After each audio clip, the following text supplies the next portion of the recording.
불법 스트리밍 사실은 전혀 알지 못했단다. 사태를 알게 된 뒤 화까지 났다는 그다. 가수 영탁은 음원 사재기의 책임에서 자유로울 수 있을까? 최근 영탁의 히트곡 네가 왜 거기서 나와의 음원 사재기 의혹이 사실로 밝혀졌다. 소속사 밀라그로의 대표가 직접 사재기 혐의를 인정하면서다. 무명 가수의 곡을 많은 분들께 알리고자 하는 개인적인 욕심의 이성을 잃고 하지 말아야 할 행동을 했다. 라는 해명과 함께였다. 지난해 음원 사재기를 둘러싸고 가수들의 저격과 폭로가 이어지며 논란이 불거지긴 했지만 이를 직접 인정한 사례는 처음으로 영탁은 음원 사재기 1호 가수라는 오명을 안게 됐다. 지난해 초 온라인 커뮤니티를 통해 네가 왜 거기서 나와의 사재기 의혹이 불거졌을 당시 소속사 측은 사실무근 이라고 반박했다. 하지만 영탁 측의 음원 사재기 의뢰 내용이 담긴 녹음 파일 등 증거를 확보한 경찰이 조사를 진행한 결과 의혹은 사실이었다. 밀라그로 대표는 음원 순위를 높여주는 스트리밍 횟수를 조작해준다는 A씨에게 3천만 원을 건넨 것으로 밝혀졌다.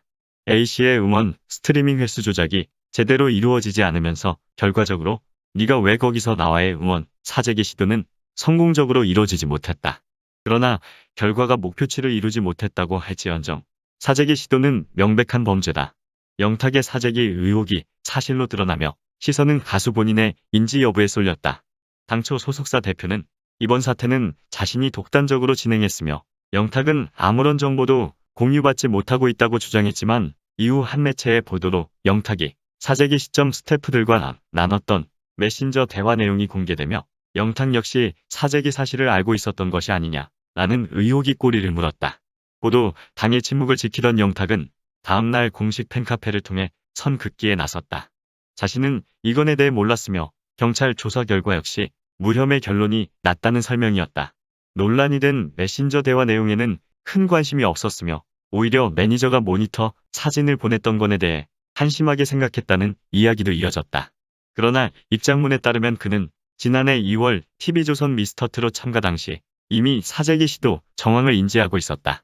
소속사 대표가 지급한 3천만 원에 상응하는 결과를 얻지 못했더라도 진행되지 않아 다행이라는 결과론적인 심경으로 마무리 짓기에 이는 명백한 범죄다. 솔직하지 못한 것을 참지 못하기 때문에 사실을 이야기해야 할 것 같다고 생각했다. 라는 그다. 사태가 벌어진 지금 후회와 죄송함을 느낀다고도 했다.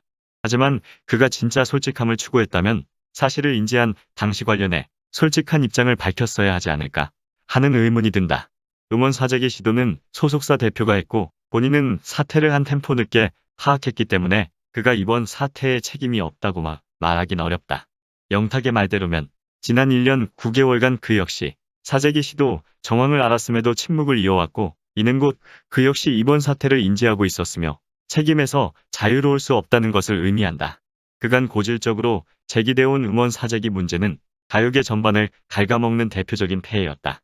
오랜 시간 가수 활동을 해왔던 영탁 역시 이 같은 문제의 심각성을 모르지 않았을 것이다. 물론 시도는 자신이 하지 않았기에 본인에게 씌워진 프레임이 억울할 수도 있다. 하지만 그가 대중의 사랑 속 지켜온 지난 1년 9개월의 침묵은 그의 선택이었다. 경찰 조사를 통해 사태의 진상이 밝혀지지 않았다면 어쩌면 이 침묵은 계속됐을지도 모른다는 생각을 지우기 어렵다. 영탁은 미스터트롯 탑1 공식 활동 종료 이후에도 활발한 활동을 이어오는 중이다. 영탁의 소속사 밀라그로 측에 따르면 아직까지 이번 사태와 관련해 별도의 활동 휴식 등은 결정되지 않은 상태다. 무혐의 처분에 사과문까지 게재했으니 영탁의 활동은 쉴 틈 없이 계속될지 모르겠다. 그는 이번 일을 교훈 삼아 앞으로 정직하고 진솔한 가수로서 사랑받겠다는 다짐을 전했다.